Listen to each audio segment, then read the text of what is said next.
আচ্ছা, আমরা এখন যেটা নিয়ে আলোচনা করবো সেটা হচ্ছে পিপিআই। পিপিআই মানে কি? Proton pump inhibitor. এই প্রোটন পাম্প ইনহিবিটার বোঝার আগে একটা জিনিস জানতে হবে, আমরা না সাধারণ মানুষের একটা কথা বলি অ্যাসিড হয়ে গেছে। ব্যাপারটা অ্যাসিড হয় না, অ্যাসিড হওয়াটা তো স্বাভাবিক ব্যাপার। আমাদের তো অ্যাসিড যেটা তৈরি হয় এবং সিক্রেট হয় হাইড্রোক্লোরিক অ্যাসিড আমাদের স্টমাকে, এটা তো নর্মাল প্রসেস। তাহলে প্রবলেমটা কখন হয়? যখন ওভার সিক্রেশন অফ অ্যাসিড হয়, যেটাকে বলা হয় হাইপার অ্যাসিডিটি। বোঝাতে পারলাম? এবার থেকে আর আমরা বলবো না যে অ্যাসিড হয়েছে, আমরা কি বলবো? হাইপার অ্যাসিডিটি হয়েছে। ঠিক আছে? শোনা যাচ্ছে আমার কথা? এবার এই হাইপার অ্যাসিডিটিকে কন্ট্রোল করার জন্য দু রকমের পদ্ধতি আছে। একটা হচ্ছে যে অ্যাসিডটা অতিরিক্ত তৈরি হয়ে গেছে সেটাকে নিউট্রালাইজ করে দেওয়া যেতে পারে, যেটা অ্যান্টাসিড করে। অ্যান্টাসিড মানে কি? অ্যান্টি অ্যাসিড, অ্যাসিডের উল্টো কাজ করে। যেমন অ্যাসিডকে প্রশমিত করার জন্য আমরা কী ব্যবহার করি? ক্ষার বা ক্ষারক ব্যবহার করি, তাই না? ঠিক সেরকম অ্যান্টাসিড সেই কাজটাই করে। যখন অ্যাসিড প্রচণ্ড রকমের বেড়ে গেছে আমাদের স্টমাকের মধ্যে, আমি যখন অ্যান্টাসিড নিলাম, অ্যান্টাসিডটা কী করবে? ওই অতিরিক্ত অ্যাসিডটাকে সে নিউট্রালাইজ করে দেবে। বোঝাতে পারলাম? এটা হচ্ছে অ্যান্টাসিডের কাজ। কিন্তু পিপিআই কিন্তু অ্যান্টাসিড না, পিপিআই হচ্ছে অ্যাসিড সাপ্রেসেন্ট। অ্যাসিড সাপ্রেসেন্ট মানে কি? ও কিন্তু অ্যাসিডকে নিউট্রালাইজ করতে পারছে না, যেটা তৈরি হয়ে গেছে সেটাকে কিন্তু নিউট্রালাইজ করতে পারছে না, কিন্তু ফার্দার অ্যাসিড সিক্রেশনটাকেও কম করতে পারছে। বোঝাতে পারলাম? What is the basic difference? হ্যাঁ, হোয়াট ইজ দ্য বেসিক? আরেকবার বলছি, what is the basic difference between antacid and acid suppressant? Antacid মানে যে অ্যাসিডের এগেনস্টে কাজ করে, অ্যাসিডকে নিউট্রালাইজ করাতে সাহায্য করে। ঠিক আছে? আমরা যেমন আমার প্রচণ্ড রকমের হাইপার অ্যাসিডিটি হয়ে গেছে, যতটা অ্যাসিড তৈরি হওয়ার কথা তার থেকে বেশি বেশি অ্যাসিড তৈরি হচ্ছে। তাহলে এই যে অতিরিক্ত যে অ্যাসিড যেটা তৈরি হয়ে গেছে সেটাকে প্রশমিত করার জন্য আমি কী নিলাম? অ্যান্টাসিড নিলাম। অ্যান্টাসিড কী করবে? যে অতিরিক্ত পরিমাণ অ্যাসিড যেটা তৈরি হয়ে গেছে সেটাকেও প্রশমিত করে দেবে, নিউট্রালাইজ করে দেবে। কিন্তু এই যে অতিরিক্ত পরিমাণ অ্যাসিড যে তৈরি হচ্ছে সেই কারণটাকে সে বন্ধ করতে পারলো না। বোঝাতে পারলাম? তাহলে এই যে অতিরিক্ত পরিমাণ অ্যাসিড তৈরি হচ্ছে সেই কারণটাকে বন্ধ করার জন্য যে ওষুধগুলো ব্যবহার করা হয় তাদেরকে বলে অ্যাসিড সাপ্রেসেন্ট, মানে অ্যাসিড সিক্রেশনটাকে কিছুটা সে সাপ্রেস করে দিচ্ছে। সেরকমই এক ধরনের ওষুধ হচ্ছে পিপিআই, প্রোটন পাম্প ইনহিবিটার। বোঝাতে পারলাম? বোঝাতে পারলাম? আচ্ছা, স্যার একবার ফুল ফর্মটা একবার বলুন তো। PPI, proton pump inhibitor. Proton pump হচ্ছে এক ধরনের এনজাইম যেটা আমাদের স্টমাকের মধ্যে থাকে, এরা প্রোটনকে ছাড়তে সাহায্য করে। প্রোটন মানে হচ্ছে হাইড্রোজেন আয়ন। হাইড্রোজেন আয়নের আরেকটা নাম হচ্ছে প্রোটন। ঠিক আছে? এই হাইড্রোজেন আয়নের সঙ্গে ক্লোরাইড আয়ন বিক্রিয়া করে কি তৈরি হয়? Hydrochloric acid. তাহলে এই প্রোটন পাম্প যে হাইড্রোজেনকে ছাড়ছে তাকে যদি ইনহিবিট করে দেওয়া যায় তাহলে কি হবে? তাহলে সে আর প্রোটন ছাড়তে পারবে না সেই আগের মতো করে, তাহলে হাইড্রোক্লোরিক অ্যাসিডও তৈরি কম হবে। বোঝাতে পারলাম? না বুঝতে পারলে আমাকে জিজ্ঞেস করতে হবে। স্যার আমি না বুঝতে পারিনি স্যার।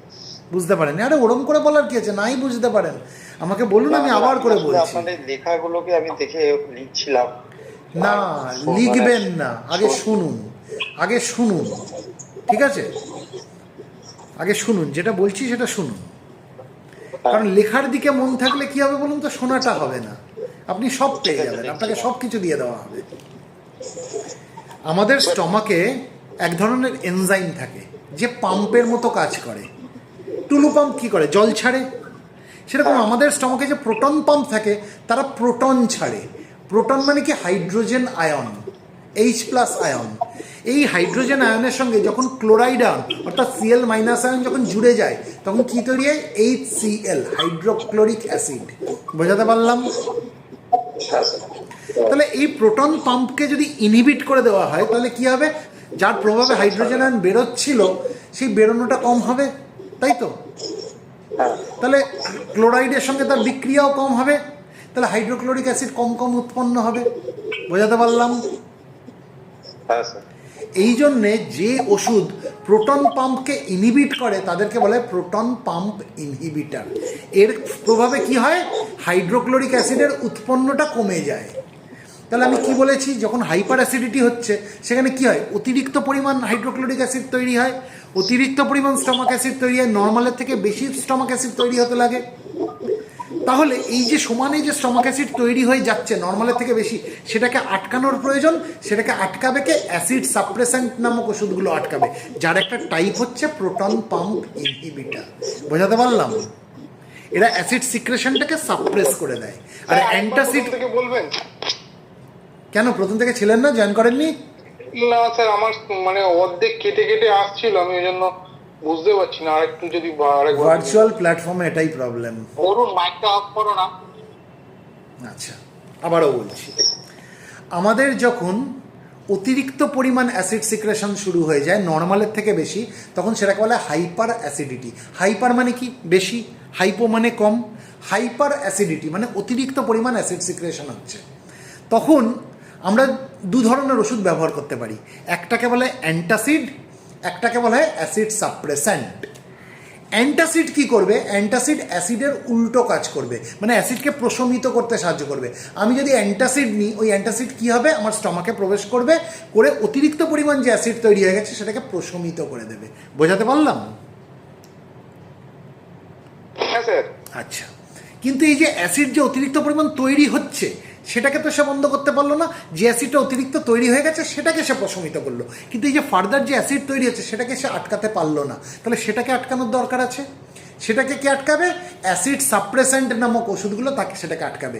যে এই যে অতিরিক্ত পরিমাণে অ্যাসিড সিক্রেশন হচ্ছে সেটাকে কিছুটা সাপ্রেস করা যায়, যে ওষুধগুলো করে তাকে বলে অ্যাসিড সাপ্রেসেন্ট।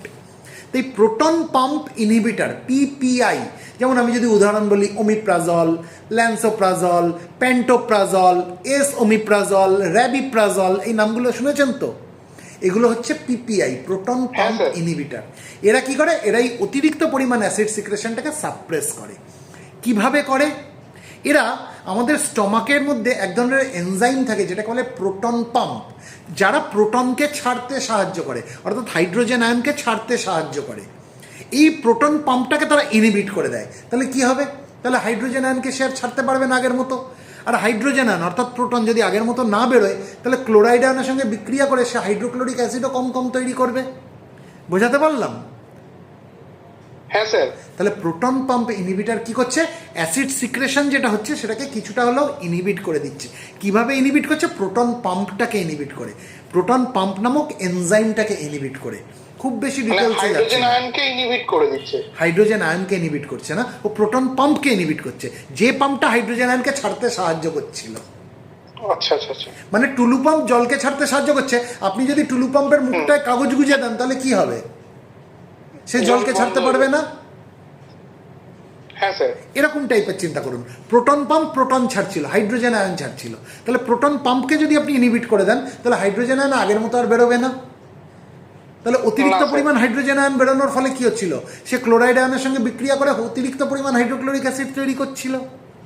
এখন যেহেতু হাইড্রোজেন আয়নের সিক্রেশনটা অনেকটা ইনহিবিটেড হয়ে গেল, তাহলে হাইড্রোক্লোরিক অ্যাসিডও কম কম তৈরি হবে, তাই তো? হ্যাঁ স্যার। সেই জন্য এটাকে বলা, এই ধরনের ওষুধগুলোকে বলে প্রোটন পাম্প ইনহিবিটর। এবার first generation proton pump inhibitor যেগুলো রয়েছে সেগুলোর নামগুলো একটু জেনে নিন। ওমিপ্রাজল, ল্যান্সোপ্রাজল এবং প্যান্টোপ্রাজল, এরা হচ্ছে ফার্স্ট জেনারেশন পিপিআই। সবার প্রথম যেটা ইন্ট্রোডিউস হয়েছিল সেটার নাম হচ্ছে ওমিপ্রাজল। ঠিক আছে? ওমিপ্রাজল হচ্ছে সব থেকে প্রথম পিপিআই যেটা মার্কেটে ইন্ট্রোডিউস হয়েছে।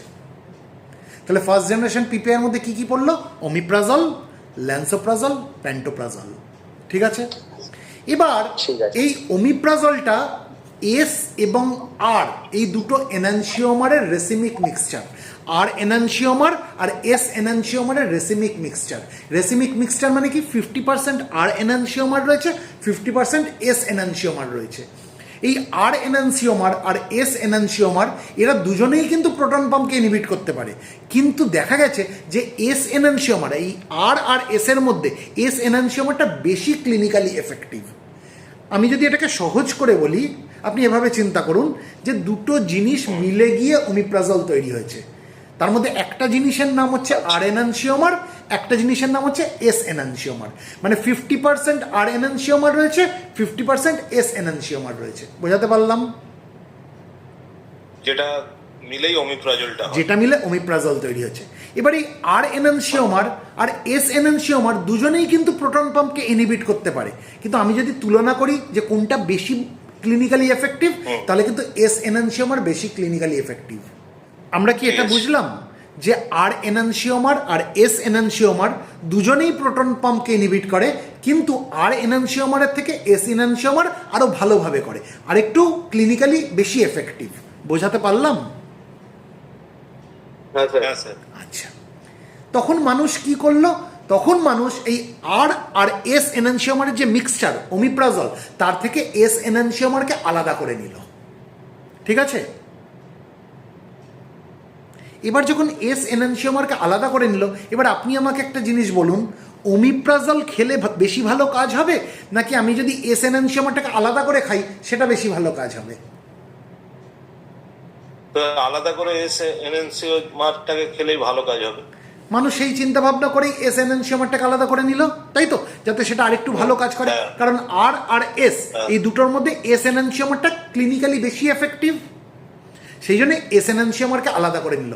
তখন এই এস এনানসিওমারের নাম হয়ে গেল এস ওমিপ্রাজল। বোঝাতে পারলাম? হ্যাঁ স্যার। তাহলে আচ্ছা, ওমিপ্রাজল আর এস ওমিপ্রাজলের মধ্যে পার্থক্য কি? ওমিপ্রাজলের মধ্যে আর এনানসিওমার আর এস এনানসিওমার দুটো সমান সমান পরিমাণে ছিল, 50% করে। আর এনানসিওমার 50%, এস এনানসিওমার 50%। কিন্তু দেখা গেছে আর এস এনানসিওমার আর এস এনানসিওমারের মধ্যে এস এনানসিওমারটা বেশি ক্লিনিক্যালি এফেক্টিভ। তখন মানুষ তো বেশি চালাক, মানুষ কি করলো? এস এনানসিওমারটাকে আলাদা করে নিল।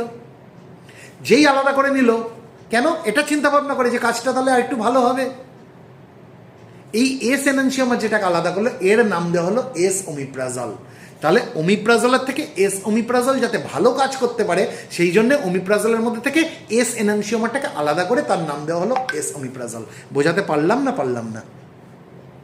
হ্যাঁ একদম স্যার। এবার দেখুন, এই যে এস ওমিপ্রাজল যেটা তৈরি হয়ে গেল, এটা হয়ে গেল কি? এটা হচ্ছে গেল সেকেন্ড জেনারেশন পিপিআই। ওমিপ্রাজল কি ছিল? First generation PPI. S omeprazole কি হয়ে গেল? Second generation PPI. Second generation PPI আরেকটা নাম বললে আপনারা বুঝতে পারবেন, খুব পরিচিত নাম, সেটা হচ্ছে র্যাবিপ্রাজল। ঠিক আছে, তাহলে ফার্স্ট জেনারেশন পিপিআই এর মধ্যে আমরা কি কি পেলাম? Omeprazole, lansoprazole, pantoprazole. আর সেকেন্ড জেনারেশন পিপিআই এর মধ্যে আমরা কি পেলাম? Rabeprazole, esomeprazole. এই অবধি পরিষ্কার? আচ্ছা, এবার আমরা যে পিপিআই যেগুলো দেখব, এই পিপিআইগুলো দেখব মানে মেনলি সেটা মেটাবোলাইজড হয় এক ধরনের এনজাইমের মাধ্যমে, যে এনজাইমটাকে বলা হয় CYP2C19। তার অ্যাকচুয়াল নামটা হচ্ছে সাইটোক্রোম P450 2C19 এনজাইম। এখান দিয়ে মেনলি মেটাবোলাইজ হয়।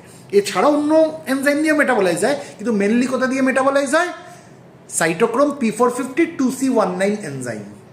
মুখস্থ করার দরকার নেই, নামটা খালি জেনে রেখে দিন, CYP2C19 এনজাইম। এখান দিয়ে মেনলি মেটাবোলাইজ হয়। বোঝাতে পারলাম? এটা একটু আরেকবার ডিটেলস একটু বলবেন।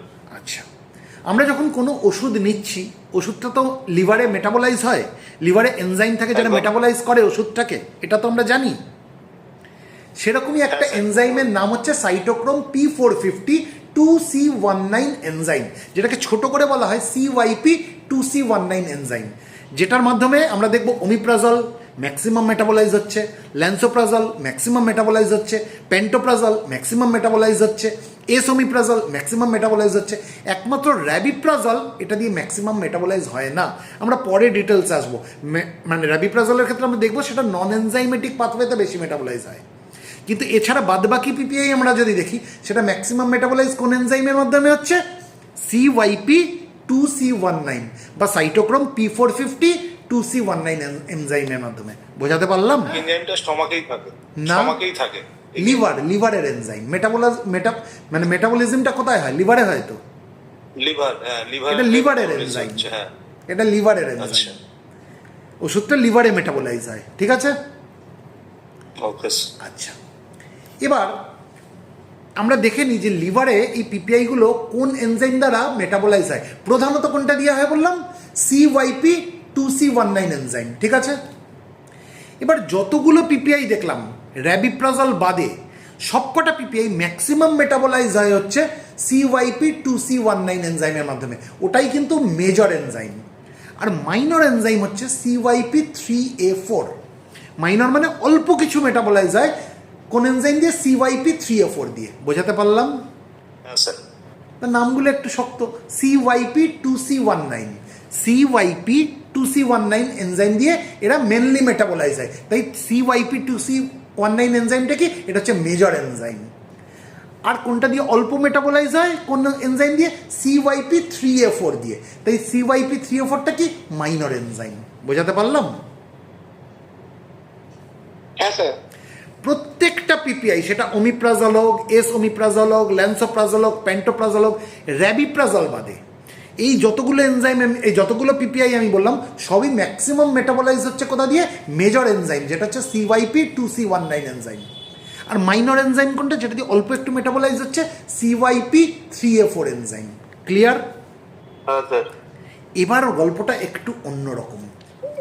স্যার একটু ডিস্টার্ব করছি, বাসু জয়েন করতে যাচ্ছে, একটু জয়েন করে দিন। এটাই আমি বলছিলাম তখন, ওই জন্যই আমি ওয়েট করছিলাম যে একবারে করলে হয়ে যেত মাঝখান থেকে। ঠিক আছে, দেখছি।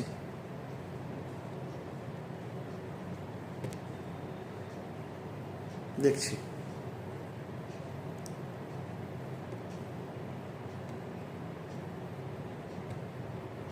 নিচ্ছে না কেন?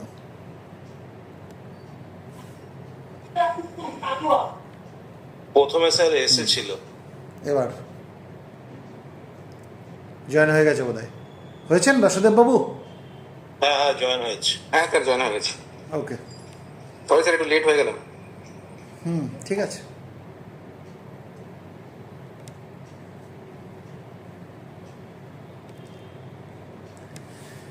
তাহলে এই যে ওমিপ্রাজল আমরা যদি দেখি, এই ওমিপ্রাজল আমরা দেখব যে এই CYP2C19 এনজাইমটার একটা স্ট্রং ইনহিবিটার। ঠিক আছে? আবার ওমিপ্রাজল এও কিন্তু CYP2C এনজাইমকে ইনহিবিট করতে পারে, কিন্তু এটা হচ্ছে মডারেট ইনহিবিটার। তার মানে কি, ওই ওমিপ্রাজল যতটা ইনহিবিট করে, ওমিপ্রাজল কিন্তু অতটা ইনহিবিট করে না। বোঝাতে পারলাম? হ্যাঁ স্যার। আবার আমরা যদি ল্যান্সোপ্রাজল দেখি, ল্যান্সোপ্রাজলও কিন্তু CYP2C19 এনজাইমকে ইনহিবিট করে, কিন্তু সেটা উইক ইনহিবিটার, মানে সেটা কিন্তু ওমিপ্রাজলের মতো অতটা ইনহিবিট করতে পারে না। আবার প্যান্টোপ্রাজলও এই CYP2C19 এনজাইমকে সে ইনহিবিট করতে পারে, কিন্তু এটা আবার ভেরি উইক ইনহিবিটার। তার মানে আমরা কি দেখছি? ওমিপ্রাজল খুব স্ট্রংলি এই CYP2C19 এনজাইমটাকে ইনহিবিট করছে। ওমিপ্রাজল সেও CYP2C19 এনজাইমটাকে ইনহিবিট করছে, কিন্তু ওমিপ্রাজলের থেকে কম। ল্যান্সোপ্রাজল সেও CYP2C এনজাইমকে ইনহিবিট করছে, কিন্তু সেটা আবার ওমিপ্রাজলের থেকে কম।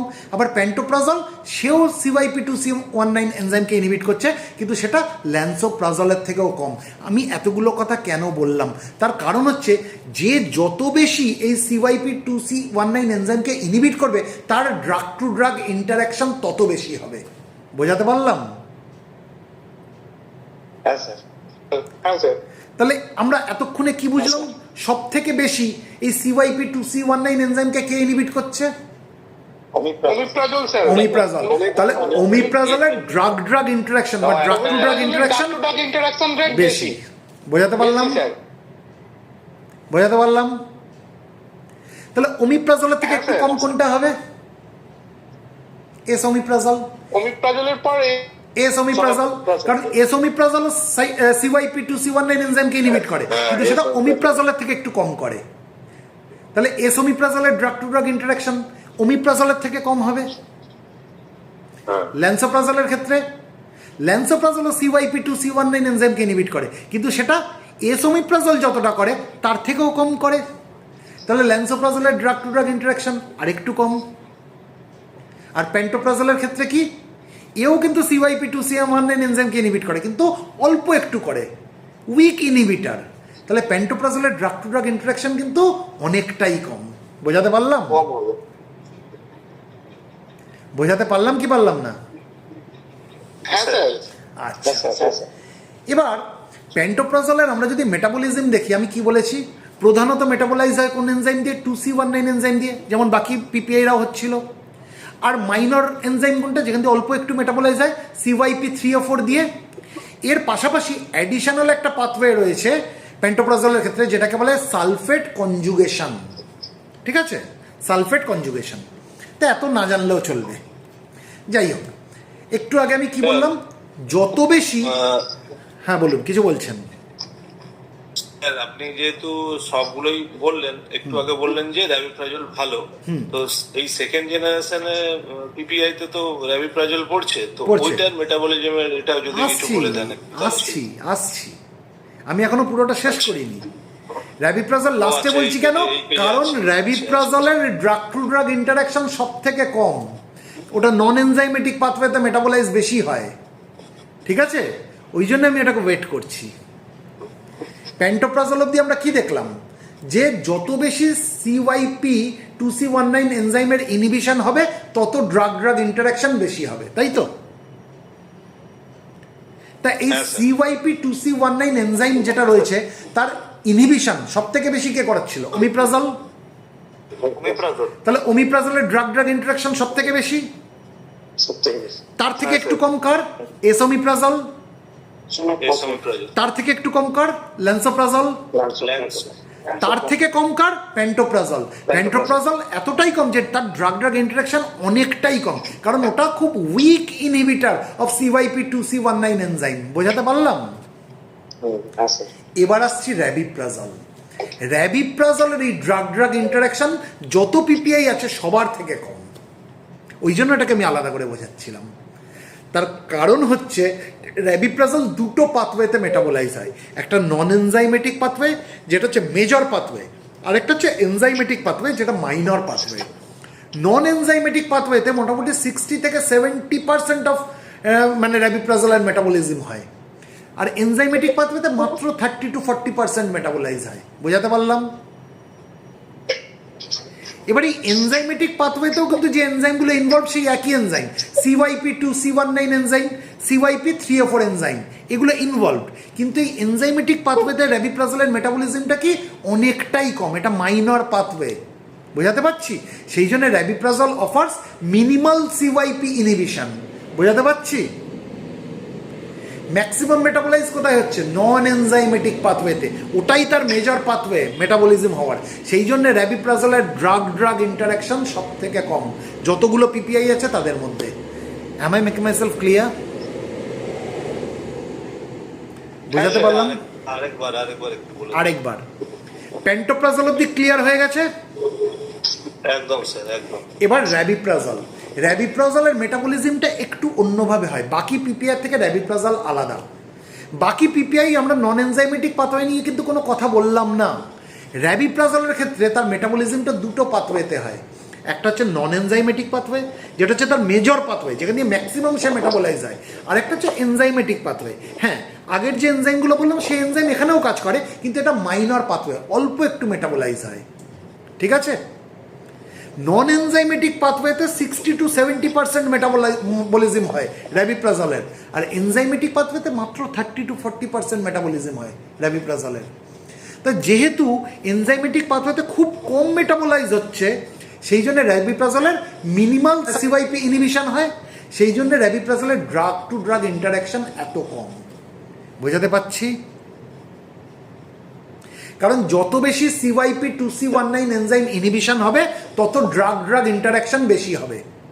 তা র্যাবিপ্রাজল তো এনজাইমেটিক পাথওয়েতেই তার মেটাবলিজম কম হচ্ছে, তাহলে সিওয়াইপি ইনহিবিশন তো তার এমনিই কম হচ্ছে, তাহলে তার ড্রাগ ড্রাগ ইন্টারাকশনও কম, কারণ র্যাবিপ্রাজল ম্যাক্সিমাম কোথায় মেটাবলাইজ হয়? নন এনজাইমেটিক পাথওয়েতে। বোঝাতে পারলাম কি পারলাম না? I want response from each one of you. হ্যাঁ স্যার, ক্লিয়ার হয়েছে। ক্লিয়ার? ওকে, তাহলে একটা কম্পারিজন দেখা যাক সবকটা PPI based on potential for drug drug interaction. Let us discuss the comparison of PPI based on potential for drug drug interaction. তাহলে ওমিপ্রাজলের ক্ষেত্রে আমরা কি দেখলাম? Omeprazole strong inhibitor of CYP 2C19 enzyme, তাহলে ওমিপ্রাজলের ড্রাগ ড্রাগ ইন্টারাকশন হাইয়েস্ট। তারপরে এসছে এসোমিপ্রাজল, যার মডারেট সিওয়াইপি 2C19 এর ইনহিবিশন আমরা দেখতে পেয়েছি, সেই জন্য তার ড্রাগ ড্রাগ ইন্টারাকশনটা হাই, কিন্তু ওমিপ্রাজলের মতো অতটা বেশি হাই না, তাই তো?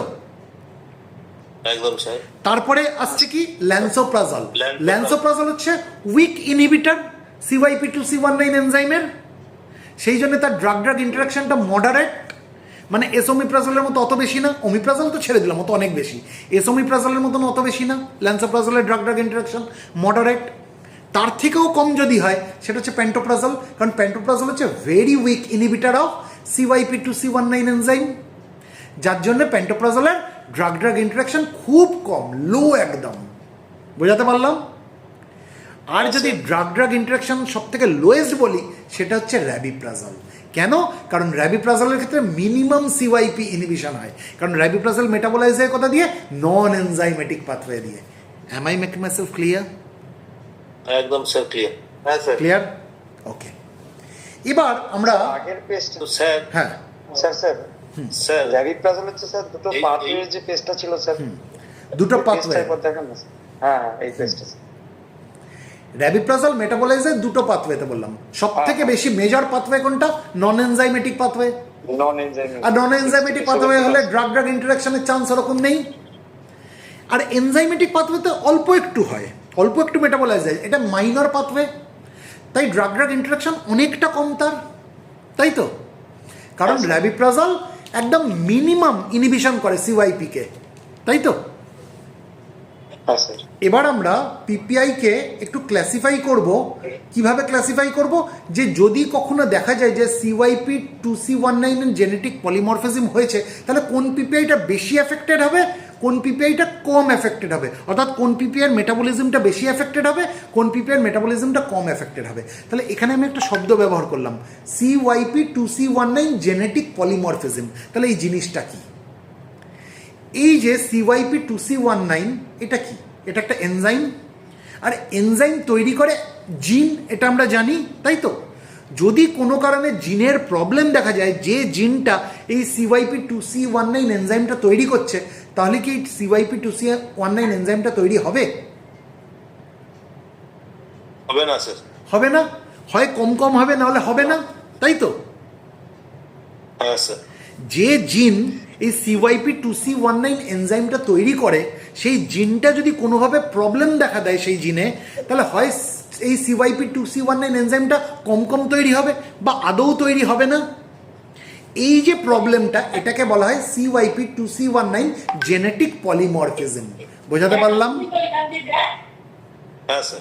আচ্ছা, তাহলে যদি এই CYP2C19 জেনেটিক পলিমরফিজম কারুর থেকে থাকে, তাহলে একটা জিনিস তো পরিষ্কার, যে তার CYP2C19 এনজাইমটা হয় তার কম কম তৈরি হচ্ছে, আর নাহলে তৈরি হচ্ছে না।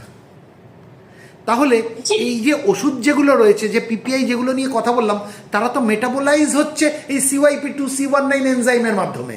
তাহলে সেই এনজাইমটাই যদি ঠিকভাবে তৈরি না হয়, তাহলে মেটাবলিজম তার এফেক্টেড হবে কি হবে না? হবে।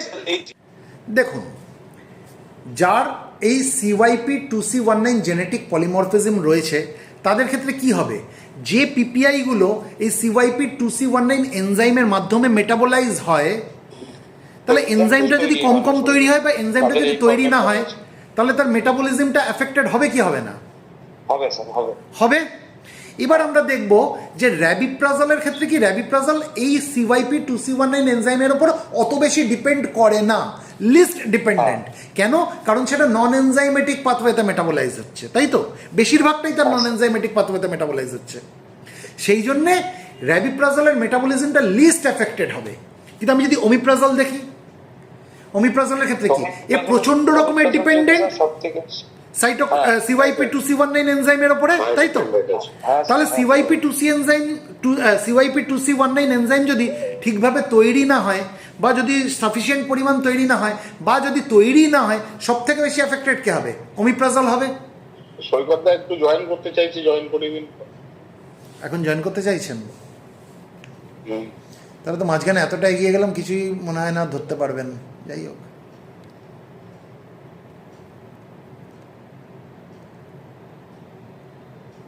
কোথায় গেলেন? নন এনজাইমেটিক সবথেকে বেশি দেখতে পাচ্ছি না।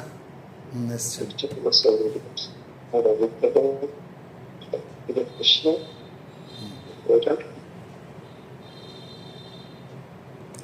জয়েন হয়েছেন সৈকত বাবু?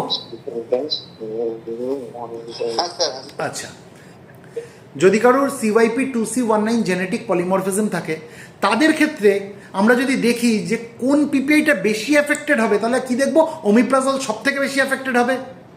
তার থেকে তুলনামূলক একটু কম এফেক্টেড হবে ল্যান্সোপ্রাজল, তার থেকে তুলনামূলক একটু কম এফেক্টেড হবে পেন্টোপ্রাজল, তার থেকে তুলনামূলক একটু কম এফেক্টেড হবে এসোমিপ্রাজল, আর একদম কম এফেক্টেড হবে র্যাবিপ্রাজল। ক্লিয়ার? হ্যাঁ স্যার।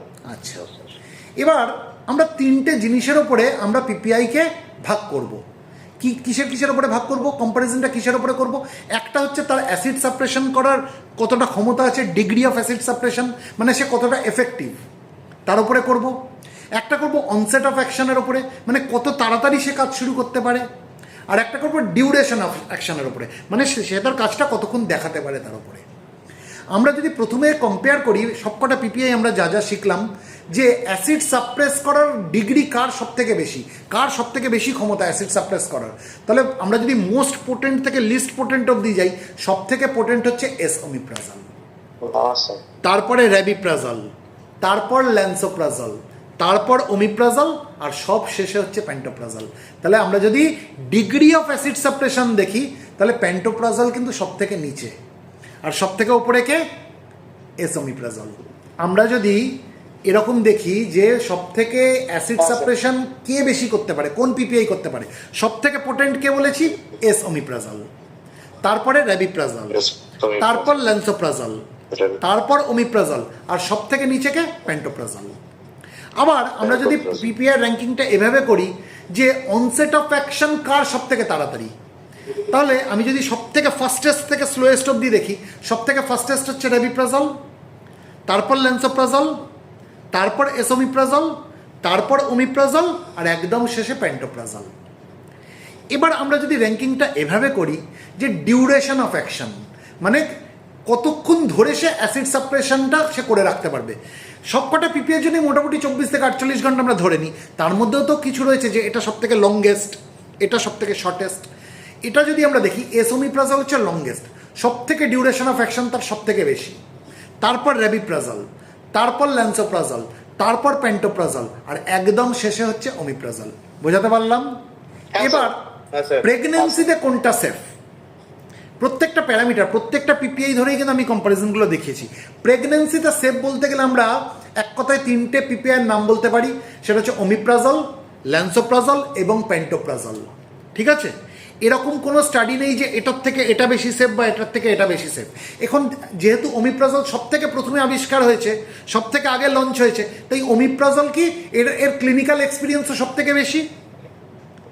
তার মানে এটা ভাবার কারণ নেই যে ওমিপ্রাজলের থেকে পেন্টোপ্রাজল কম সেফ বা পেন্টোপ্রাজলের থেকে ল্যান্সোপ্রাজল কম সেফ, এরকম না। ওমিপ্রাজলের ক্লিনিক্যাল এক্সপিরিয়েন্স সব থেকে বেশি, কিন্তু সেফ কোনটা? ওমিপ্রাজল, ল্যান্সোপ্রাজল, পেন্টোপ্রাজল তিনটেই সেফ। আর অলমোস্ট সেফ বলতে পারি এসওমিপ্রাজল। আর র্যাবিপ্রাজল আমরা ব্যবহার করি না কেন? কারণ তার ডেটা লিমিটেড ডেটা, আমাদের কাছে সাফিসিয়েন্ট ডেটা নেই। বোঝাতে পারলাম? হ্যাঁ স্যার। এবার পেডিয়াট্রিকের ক্ষেত্রে সেফ কোনটা? পেডিয়াট্রিকের ক্ষেত্রে সবার ওপরে হচ্ছে ওমিপ্রাজল, তারপর ল্যান্সোপ্রাজল, তারপর এসওমিপ্রাজল, আর পেন্টোপ্রাজল আর র্যাবিপ্রাজল লেস প্রেফার্ড, ওগুলো দেওয়া হয় না। তাহলে সব থেকে বেশি সেফ কোনটা? ওমিপ্রাজল, তারপর ল্যান্সোপ্রাজল, এগুলো ব্যবহার হয়, তারপরে আসে এসওমিপ্রাজল। এবার এই যে র্যাঙ্কিংটা, এই র্যাঙ্কিংটা মানে যে তার টক্সিসিটি বাড়ছে সেই জন্য তার র্যাঙ্কিং নিচের দিকে, তা কিন্তু না। এটা ডিপেন্ড করছে পেডিয়াট্রিক ক্লিনিক্যাল এক্সপিরিয়েন্সের ওপরে, মানে amount of paediatric clinical experience, কত বেশি বাচ্চার ওপরে ব্যবহার করা হয়েছে, করে ডাক্তারবাবুর এক্সপিরিয়েন্স কি। ন্যাচারালি ওমিপ্রাজল তো উপরে যাবেই, কারণ সবার আগে সব থেকে ফার্স্ট পিপিআই কি বলেছি? ওমিপ্রাজল, তাই তো? সেই জন্য ওমিপ্রাজল সবার ওপরে। এবার আমরা আসছি পিপিআই পেন্টোপ্রাজল, যেটা ব্র্যান্ডটার আমাদের নাম হচ্ছে ইনিশিও 40 ট্যাবলেট। এটা আমরা কেন ব্যবহার করব? সবকটা পিপিআই দেখলাম কিছু ভালো দিক আছে, কিছু খারাপ দিক আছে, প্রজ অ্যান্ড কনস আছে। কেন আমরা এই পেন্টোপ্রাজলটাকেই ব্যবহার করছি? কারণ আমি যদি ড্রাগ টু ড্রাগ ইন্টারাকশন দেখি, এই ড্রাগ টু ড্রাগ ইন্টারাকশন র্যাবিপ্রাজলের পরে যদি কারোর সব থেকে কম থাকে, সেটা কিন্তু পেন্টোপ্রাজল, তাই তো? Pantoprazole drug to drug interaction সব থেকে কম। তাহলে যদি কোনো এল্ডারলি পেশেন্ট থাকে, যে তিনি যদি কোনো অ্যান্টিপ্লেটলেট ড্রাগ নেন, যেমন ক্লোপিডোগ্রেল, তাহলে আমি তাকে প্যান্টোপ্রাজল দিতে পারবো, কারণ ড্রাগ টু ড্রাগ ইন্টারাকশনটা কম। কিন্তু সেই বয়স্ক মানুষ যে অ্যান্টিপ্লেটলেট ড্রাগ ক্লোপিডোগ্রেল নিচ্ছে, তাকে কিন্তু আমি ওমিপ্রাজল দিতে গেলে ভাববো। কেন? কারণ সেখানে ড্রাগ টু ড্রাগ ইন্টারাকশন বেশি। বোঝাতে পারলাম? তাহলে আমি কেন এখানে ইনিশিও 40 বা প্যান্টোপ্রাজল 40 মিলিগ্রাম, আপনাদের ব্র্যান্ড নেম ইনিশিও 40 ট্যাবলেটটা বলছি, তার কারণ হচ্ছে এটার ড্রাগ টু ড্রাগ ইন্টারাকশন অনেক কম। এবার আমরা কোথায় কোথায় ব্যবহার করি, যেমন গ্যাস্ট্রিক আলসার 40 মিলিগ্রাম ওডি করে যদি ব্যবহার করি, দেখা গেছে আফটার 4 উইকস অফ ট্রিটমেন্ট আমরা যদি পেশেন্টকে দেখি 4 সপ্তাহ ট্রিটমেন্ট দেওয়ার পরে, আমরা দেখব যে 87% অফ পেশেন্টের কমপ্লিট হিলিং হয়ে গেছে। বোঝাতে পারলাম? 87% পেশেন্ট অবধি তার কমপ্লিট হিলিং হয়ে গেছে 4 সপ্তাহ বাদে আমরা যদি দেখি। আর আমরা যদি 8 সপ্তাহ বাদে দেখি, আমরা দেখব যে আপ টু 97% অফ পেশেন্টের কমপ্লিট হিলিং হয়ে গেছে। বোঝাতে পারছি? তার মানে ভালোই কাজ করে। হ্যাঁ স্যার। আবার ডিওডেনাল আলসারের ক্ষেত্রে আমরা যদি 4 সপ্তাহ বাদে, 4 সপ্তাহ ট্রিটমেন্ট করার পরে আমরা যদি পেশেন্টের একটা ফলো আপ নিই, আমরা দেখব যে আপ টু 87% অফ পেশেন্টের কমপ্লিট হিলিং হয়ে গেছে। আবার আমরা যদি 8 সপ্তাহ ট্রিটমেন্ট করার পরে তখন যদি একটা ফিডব্যাক নিই আফটার 8 উইকস অফ ট্রিটমেন্ট, তখন আমরা দেখব যে পেশেন্ট যারা রয়েছে তাদের up to 94% of the complete healing হয়ে গেছে ডিওডেনাল আলসারের ক্ষেত্রে। আচ্ছা, আর ইন্ডিকেশনের মধ্যে আমরা কি কি বলতে পারি? গ্যাস্ট্রো ইসোফেজিয়াল রিফ্লাক্স ডিজিজ, যেখানে গ্যাস্ট্রিক কন্টেন্ট, স্টমাকের কন্টেন্ট উপর দিকে উঠে আসছে, ইসোফেগাসে উঠে আসছে, রিফ্লাক্স হচ্ছে, ব্যাকফ্লো হচ্ছে যে ডিজিজে, সেটাকে বলে গ্যাস্ট্রো ইসোফেজিয়াল রিফ্লাক্স ডিজিজ। এছাড়া আমরা কোথায় বলতে পারি? ইসোফেজাইটিস। ইসোফেজাইটিস মানে ইসোফেগাস যেটা রয়েছে, ফুড পাইপ, সেখানে প্রদাহ, ইনফ্লেমেশন, ITIS শব্দটা থাকা মানে হচ্ছে ইনফ্লেমেশন। যেমন রিফ্লাক্স ইসোফেজাইটিস, রিফ্লাক্সের কারণে ইসোফেগাসে প্রদাহ, রিফ্লাক্স ইসোফেজাইটিস। ইরোসিভ ইসোফেজাইটিস মানে ইসোফেগাসে ইনফ্লেমেশন হতে হতো সেখানে ইরোশন হয়ে যাচ্ছে, ক্ষয় হয়ে যাচ্ছে, ইরোসিভ ইসোফেজাইটিস। আর কোথায় বলতে পারি? Peptic ulcer, H. Pylori infection. এই পেপটিক আলসারের একটা বড় কারণ হচ্ছে H. পাইলোরি নামক ব্যাকটেরিয়া। এই H. পাইলোরিকে ইরাডিকেট করার জন্য PPI-কে ব্যবহার করা হয় অ্যান্টিবায়োটিকের কম্বিনেশনের সঙ্গে। তাহলে সেখানে আমরা বলতে পারি। আর কোথায় বলতে পারি? NSAID induced ulcer. NSAID মানে non steroidal anti inflammatory drug. এই যে বাজারে যে ব্যথার ওষুধগুলো পাওয়া যায়, তা সেগুলোর সঙ্গে দেখবেন PPI দেওয়া হয়। কেন? যাতে এই NSAIDর জন্য আলসার যেন না হয়। এই NSAID যদি বেশি পরিমাণ খাওয়া হয়, PPI এর সাপোর্ট না দিয়ে, তাহলে কিন্তু আলসার হতে পারে। আর যদি আলসার হয়ে যায়, তখন এই PPI সেখানে কাজ করে আলসারটাকে হিল করার জন্য। আর কোথায় ব্যবহার করা যায়? এই NSAIDর দ্বারা যাতে আলসার না হয়, তার প্রোফাইল্যাক্সিসে ব্যবহার করে। প্রোফাইল্যাক্সিস মানে আলসার হয়নি, যাতে আলসারটা না হয়, সেই জন্য যখন কেউ NSAID নেয়, তার সঙ্গে একটা PPI নেয়। ঠিক বোঝাতে পারছি? হ্যাঁ স্যার। আচ্ছা, আর কোথায় ব্যবহার করতে পারি? জলিঙ্গা এলিসন সিনড্রোম। জলিঙ্গা এলিসন সিনড্রোম এটা একটা রেয়ার ডিসঅর্ডার। আপনারা এখানে বেশি প্রেসক্রিপশন পাবেন না, কারণ এই ডিসঅর্ডারটাই খুব রেয়ার। এখানে কি হয়? প্যানক্রিয়াসে বা ডিওডেনামের মধ্যে গ্যাস্ট্রিনোমা তৈরি হয়ে যায়। গ্যাস্ট্রিনোমাগুলো কি গ্যাস্ট্রিন তৈরি করতে পারে, এরকম কিছু টিউমার তৈরি হয়ে যায়। আর আমরা জানি যে যত বেশি গ্যাস্ট্রিন তৈরি হবে, তত বেশি কি হবে? অ্যাসিড সিক্রেশন বাড়বে। তাহলে অতিরিক্ত পরিমাণ গ্যাস্ট্রিন তৈরি হতে লাগছে এই গ্যাস্ট্রিনোমাগুলো থেকে, তাই অতিরিক্ত পরিমাণ অ্যাসিড তৈরি হচ্ছে স্টমাকের মধ্যে। এই কারণের জন্য PPI হচ্ছে ফার্স্ট চয়েস এই জলিঙ্গা এলিসন সিনড্রোমে, এবং সেটা খুব হাই ডোজে ব্যবহার করা হয়। মানে 40 মিলিগ্রাম BID করে প্যান্টোপ্রাজল ব্যবহার করা হয়, ম্যাক্সিমাম 240 মিলিগ্রাম পার ডে। মানে বোঝা যাচ্ছে যে কত বেশি হাই ডোজে ব্যবহার করা। কিছু করার নেই, কারণ তার প্রচণ্ড পরিমাণ অ্যাসিড তৈরি হচ্ছে, এক্সেসিভ অ্যাসিড প্রোডাকশন হচ্ছে। কেন? কারণ তার প্যানক্রিয়াস বা ডিওডেনামের মধ্যে গ্যাস্ট্রিনোমা তৈরি হয়ে গেছে। এগুলো এক ধরনের টিউমার যারা গ্যাস্ট্রিন তৈরি করে। আর যত বেশি গ্যাস্ট্রিন তৈরি হবে, এক্সেস প্রোডাকশন অফ গ্যাস্ট্রিন হচ্ছে, তত বেশি স্টমাক অ্যাসিড তৈরি হচ্ছে। তো সেটাকে তো কন্ট্রোল করতে হবে, তাই PPI-কে হাই ডোজে দেওয়া হয়। তাহলে আমরা কোথায় কোথায় প্রমোট করবো ইনিশিও 40-কে? গ্যাস্ট্রো ইসোফেজিয়াল রিফ্লাক্স ডিজিজ, যেটাকে শর্টে GERD বলা হয়। ইসোফেজাইটিস, যেমন কি বললাম, রিফ্লাক্স ইসোফেজাইটিস, ইরোসিভ ইসোফেজাইটিস। আর কোথায়? Peptic ulcer. H. পাইলোরি ইনফেকশনে H. পাইলোরি নামক ব্যাকটেরিয়াটা পেপটিক আলসার করাতে প্রচণ্ড রকমের রেসপন্সিবল, তাকে ইরেডিকেট করার জন্য ব্যবহার করা হয় অ্যান্টিবায়োটিকের সঙ্গে। আর কোথায়? NSAID induced ulcer. NSAID নেওয়ার ফলে যে আলসার হয়েছে সেখানে, এবং তার প্রোফাইল্যাক্সিসে, মানে NSAID সঙ্গে নেব যাতে আলসারটা না হয়। আর লাস্ট কোথায় বললাম, জলিঙ্গা এলিসন সিনড্রোম। তাহলে আমাদের কাছে ইনিশিও 40 কি ক্লিয়ার হলো? স্যার ওটা গ্যাস্ট্রিন, গ্যাস্ট্রিনোমা, GAS গ্যাস্ট্রি DRI NOMAS, গ্যাস্ট্রিনোমাস। গ্যাস্ট্রিনোমা মানে হচ্ছে গ্যাস্ট্রিন প্রডিউসিং টিউমার। গ্যাস্ট্রিন তৈরি করতে পারে এরকম কিছু টিউমার, যেটা প্যানক্রিয়াস অথবা ডিওডেনামে তৈরি হয়ে গেছে এরকম। এরা কি করছে, প্রচুর পরিমাণ গ্যাস্ট্রিন তৈরি করছে, প্রচুর পরিমাণ গ্যাস্ট্রিনকে ছাড়ছে। আর যত বেশি গ্যাস্ট্রিন ছাড়বে তত বেশি হাইড্রোক্লোরিক অ্যাসিড তৈরি হবে। দেখুন, জিইআরডির পুরো কথা হচ্ছে গ্যাস্ট্রো ইসোফেজিয়াল রিফ্লাক্স ডিজিজ। একটা বিশাল বড় নাম আমরা শুনলাম, গ্যাস্ট্রো ইসোফেজিয়াল রিফ্লাক্স ডিজিজ। এবার জিনিসটা কি, গ্যাস্ট্রো কথাটার সঙ্গে জেনে রাখুন স্টমাকের সম্বন্ধ। গ্যাস্ট্রো মানে কি, it is related to stomach. Oesophageal কথাটার সঙ্গে ইসোফেগাসের সম্পর্ক। ইসোফেগাস মানে কি, খাদ্যনালী, ফুড পাইপ, যেটা যেখান দিয়ে খাবারটা পাকস্থলীর মধ্যে স্টমাকের মধ্যে যায়, ঠিক আছে। আর ডিজিজ মানে রোগ। রোগটা তাহলে কিসের সঙ্গে সম্পর্ক, গ্যাস্ট্রো মানে স্টমাক আর ইসোফেগাসের সঙ্গে। এই রোগটায় কি হয়, গ্যাস্ট্রিক কন্টেন্ট যেটা রয়েছে, এই গ্যাস্ট্রিক কন্টেন্টটা কি হাইলি অ্যাসিডিক কন্টেন্ট। এটার তো উপর দিকে ওঠার কাজ না, উপর দিকে ওঠার কাজ না।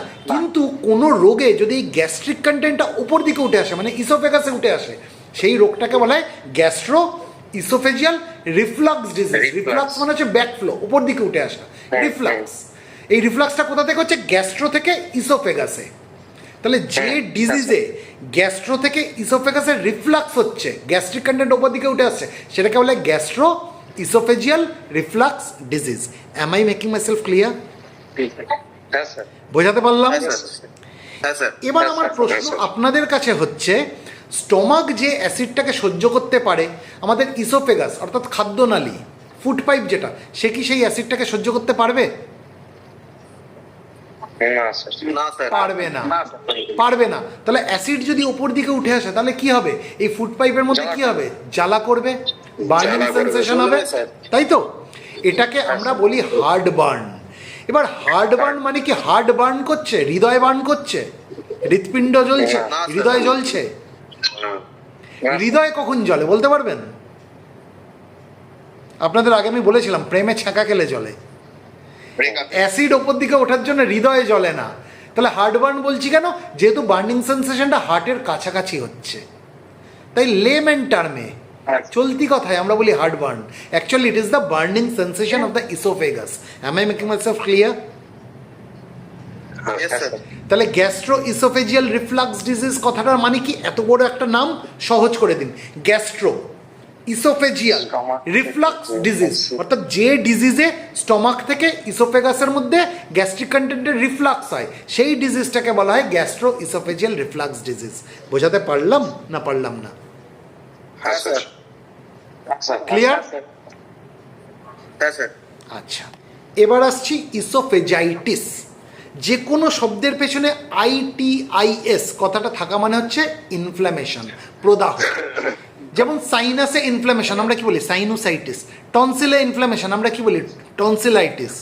আমাদের বুকের মধ্যে, লাংসের মধ্যে ব্রঙ্কিয়াল টিউবসে ইনফ্ল্যামেশন আমরা কি বলি, ব্রঙ্কাইটিস। সেরকম ইসোফেগাসে যখন ইনফ্ল্যামেশন হয়, প্রদাহ হয়, সেটাকে আমরা কি বলি, ইসোফেজাইটিস। বোঝাতে পারলাম? এবার একটু আগে আমরা কি পড়েছি, গ্যাস্ট্রো ইসোফেজিয়াল রিফ্লাক্স ডিজিজ, যেখানে গ্যাস্ট্রিক কন্টেন্ট ইসোফেগাসের মধ্যে ব্যাকফ্লো হয়ে উঠে আসছে। এবার তখন আমরা আলোচনা করেছিলাম কি, স্টমাক যে অ্যাসিডটাকে সহ্য করতে পারে, সেই অ্যাসিড কি আমার ইসোফেগাস সহ্য করতে পারবে? স্টমাকের লাইনিং যে অ্যাসিডটাকে সহ্য করতে পারে, আমার ইসোফেজিয়াল লাইনিং কি সেটা সহ্য করতে পারবে? পারবে না, পারবে না। তাহলে সেই অ্যাসিড যখন আমার ইসোফেগাসে উঠে আসছে, তখন ইসোফেগাসে কি হবে, প্রদাহ হবে। এই প্রদাহটাকে বলা হচ্ছে ইসোফেজাইটিস। বোঝাতে পারলাম?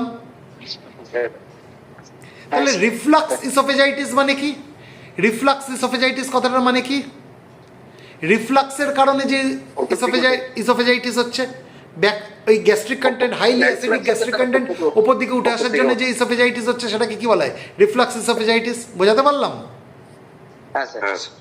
আরেকটা শব্দ আমরা পড়েছিলাম, ইরোসিভ ইসোফেজাইটিস, তাই তো? ইরোসিভ ইসোফেজাইটিস মানে কি, ইরোশন মানে কি, ক্ষয়ে যাওয়া, ক্ষয়ে যাওয়া। এবার যখন ইসোফেগাসের মধ্যে গ্যাস্ট্রিক কন্টেন্ট উঠে আসছে, হাইলি অ্যাসিডিক, তখন জায়গাটা প্রথমে কী হচ্ছে, প্রদাহ হচ্ছে, ইনফ্লেমেশন হচ্ছে। আমি সেটাকে যদি টেক কেয়ার না করি, ওখানে আস্তে আস্তে কী হবে, ইরোশন হতে লাগবে, তো ক্ষয় হতে লাগবে, তো অ্যাসিড কী করে জায়গাটাকে খেয়ে নেবে তো। আরে হ্যাঁ না কিছু তো বলুন। ওখানকার নিউট্রাসগুলোকে খেয়ে নেবে। ওই জায়গাটা ক্ষয়ে যাবে, খেয়ে নেবে, সেইটাকে বলা হচ্ছে ইরোসিভ ইসোফেজাইটিস। মানে সেখানে ইসোফেজাইটিস কেন হচ্ছে, ইরোশন হয়ে গেছে সেখানে, ইরোসিভ ইসোফেজাইটিস। হয়ে গেছে। বোঝাতে পারলাম? হ্যাঁ স্যার। এটাকেও যদি আমি টেক কেয়ার না করি, তাহলে আলটিমেটলি কী হবে, ইসোফেজিয়াল আলসার, ইসোফেগাসের মধ্যে আলসার তৈরি হয়ে যাবে। এটাকে বলে ইসোফেজিয়াল আলসার।